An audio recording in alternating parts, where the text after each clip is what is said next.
प्यारे बच्चों, मैं राहुल सिंह आनंद बाल विद्या मंदिर सीवेज स्कूल से आज हम 9th क्लास का जो चैप्टर बच गया था हमारा, उसके बारे में हम आज चर्चा करेंगे। तो हमने जैसे आपको नेक्स्ट वीडियो में मैंने आपको बताया था जलवायु परिवर्तन के बारे में, तो मैंने आपको नेक्स्ट वीडियो के अंदर मैंने आपको बताया था मानसून का आगमन, उसके बारे में हमने आपसे वार्तालाप की थी। और इस वीडियो में मैं आपको बताऊंगा मानसून की वापसी मतलब जाना। मानसून हमारे भारत के अंदर से कब प्रवेश करता है। जैसे वापसी हमने आगमन पता किया था, जून से शुरू होता है और सितंबर तक हमारा मानसून चलता है। तो अभी ये मौसम जो है हमारा मानसून जाने का है, जो क्योंकि अभी सितंबर महीना चल रहा है तो मानसून जाने का मौसम है उसका। तो हम बात करेंगे मानसून की वापसी मतलब जाना। भारत के उत्तर पश्चिम, ध्यान रखना, भारत के उत्तर और पश्चिम, उत्तर पश्चिम कौन सा ये मैं आपको बता देता हूँ। ये उत्तर, ये दक्षिण, ये पश्चिम, ये पूरब और ये है उत्तर पश्चिम, ये वाला भारत का। ये भारत का हो, भारत के उत्तर पश्चिम राज्यों से सितंबर में प्रारंभ हो जाता है और मध्य अक्टूबर तक मानसून प्रायद्वीप के उत्तरी भाग से पूरी तरह पीछे हट जाता है। यहाँ से मानसून धीरे धीरे पीछे हटने पर चला जाता है। प्रायद्वीप के दक्षिण के, ध्यान रखना, दक्षिणी भाग, प्रायद्वीप के दक्षिण के 1/2 भाग में वापसी की गति धीमी हो जाती है। उसके जाने की गति धीरे धीरे धीमी हो जाती है। दिसंबर के, ध्यान रखना, दिसंबर के प्रारंभ तक देश के शेष भाग से मानसून की वापसी हो जाती है, मतलब जाने का सिलसिला शुरू हो जाता है। तो ध्यान रखना, वापस इस पॉइंट को हम दोहरा देते हैं एक बार। भारत के उत्तर पश्चिम राज्यों से सितंबर में प्रारंभ हो जाता है और मध्य अक्टूबर तक मानसून प्रायद्वीप के उत्तरी भाग से पूरी तरह पीछे हट जाता है। प्रायद्वीप के दक्षिण के 1/2 भाग में वापसी की गति धीमी हो जाती है। कितनी हो जाती है? धीमी, एकदम धीरे मानसून हो जाता है। अभी आपको देखा होगा मानसून कितना धीरे है, धीमी हो जाती है। दिसंबर के प्रारंभ, जब दिसंबर का महीना शुरू हो जाता है, दिसंबर के प्रारंभ तक देश के शेष भागों से मानसून की वापसी हो जाती है, मतलब मानसून यहाँ से दिसंबर के प्रारंभ में चला जाता है। दिसंबर के प्रथम सप्ताह, ध्यान रखना, दिसंबर के प्रथम सप्ताह और जनवरी के प्रथम सप्ताह तक उत्तर से दक्षिण, ध्यान रखना, उत्तर से दक्षिण, ये वाला, ये उत्तर और ये दक्षिण, उत्तर से दक्षिण, दिसंबर के प्रथम सप्ताह से जनवरी के प्रथम सप्ताह तक उत्तर से दक्षिण की ओर मानसून की वापसी हो जाती है। वापस मानसून धीरे धीरे वापस ये चला जाता है। कहाँ से? उत्तर से दक्षिण की ओर मानसून की वापसी मतलब जाना। ये धीरे धीरे अपना कार्यक्रम करते हुए वापस ये मानसून चला जाता है। और इसके बाद शीत ऋतु मतलब सर्दी का मौसम शुरू हो जाता है। कौन सा मौसम शुरू हो जाता है मानसून जाने के बाद? शीत ऋतु मतलब सर्दी का मौसम प्रारंभ हो जाता है।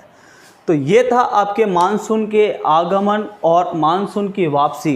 नेक्स्ट वीडियो में आगमन मतलब आने का बताया था और इस वीडियो में मैंने आपको मानसून के वापसी मतलब जाने का बताया। अब हम बात करेंगे आपकी इसी चैप्टर के अंदर आगे दे रखा है ऋतुओं के बारे में। ऋतुएं कितने प्रकार की होती है? अधिकतर हमने 3 ऋतु पढ़ी, जैसे हमने शीत ऋतु, ग्रीष्म ऋतु और वर्षा ऋतु।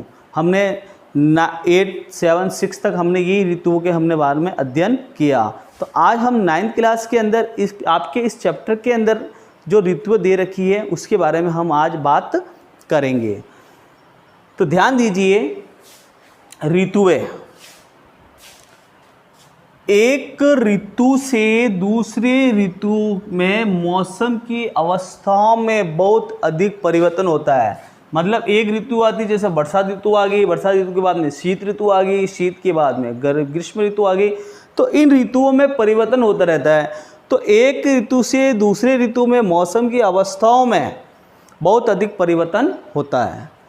विशेषकर देश के आंतरिक भागों में ये परिवर्तन अधिक मात्रा में दिखता है। देश के आंतरिक भाग, देश के अंदर जो आंतरिक जो भाग है उसके अंदर बहुत से ऐसे राज्य है, वहाँ पर ये परिवर्तन अधिक मात्रा में दिखता है। विशेष कर हम 3 ऋतुओं को जानते हैं। जानते हैं 3 ऋतु जानते हैं हम, वर्षा ऋतु, ग्रीष्म ऋतु और शीत ऋतु। मगर भारत में 4 प्रकार की ऋतुएं होती हैं। कितने प्रकार की? 4 प्रकार की ऋतुएं हमारे यहाँ पर होती है भारत में। विशेषतर हम 3 ऋतुओं के बारे में जानते हैं। अगर आपको पूछा जाए कि भाई भारत में कितने प्रकार की ऋतु, आप 3 ऋतु लिखोगे, ठीक है। मगर भारत के अंदर कितने प्रकार की ऋतु? 4 ऋतु होती हैं। तो हम बात करते हैं शीत ऋतु नंबर 1, नंबर 2 ग्रीष्म ऋतु, नंबर 3 वर्षा ऋतु और नंबर 4 है परिवर्तनीय ऋतु। परिवर्तनीय ऋतु, ये 4 प्रकार की ऋतुएं हैं। तो इससे पहले हम बात करते हैं, एक पॉइंट दे रखा है हमारे, जो है इसका नाम है एल नीनो, ठीक है। एल नीनो ठंडी पेरू जलधारा के स्थान पर अस्थायी तौर पर गर्म जलधारा के विकास को एलिनो के नाम से नाम दिया गया है। क्या कह रहा है? ठंडी पेरू जलधारा, ठंडी पेरू जलधारा के स्थान पर अस्थायी तौर पर गर्म जलधारा के विकास को एलिनो का नाम दिया गया। अगर आपको प्रश्न पूछा जाए एलिनो किसे कहते हैं, तो आप इसकी ये परिभाषा बता सकते हो। आपकी किताब में भी ये चीज़ दे रखी है, जिसका अर्थ होता है बच्चा हो, जिसका अर्थ है बच्चा। अब क्या कि baby Christ, baby Christ, baby Christ. अब बेबी क्राइस्ट का को व्यक्त करता है, बेबी क्राइस्ट को ये व्यक्त करता है, क्योंकि यह धारा क्रिसमस के समय बहना शुरू कर देती। क्रिसमस जो होता है 25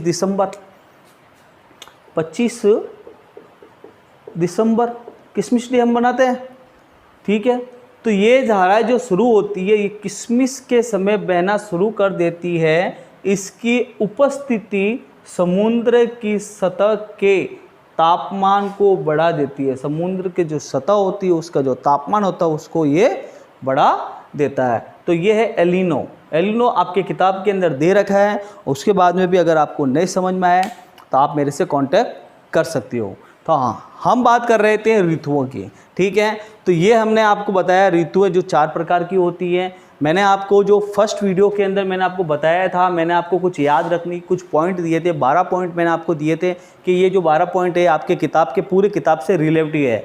तो आपने इसको अच्छी तरह समझा भी होगा, उसके बारे में आपने प्रश्न भी बनाए होंगे। आज तक जितने भी मैंने आपको इस बारे में इस चैप्टर के बारे में मैंने आपको समझाया, उन सारे वीडियो को अच्छी तरह देखकर उनके छोटे छोटे या बड़े बड़े प्रश्न आप बनाना और उनके उत्तर ढूंढने की आप कोशिश करना।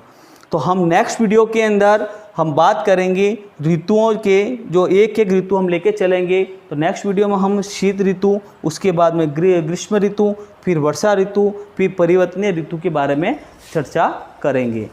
Thanks for watching. जय हिंद, वंदे मातरम।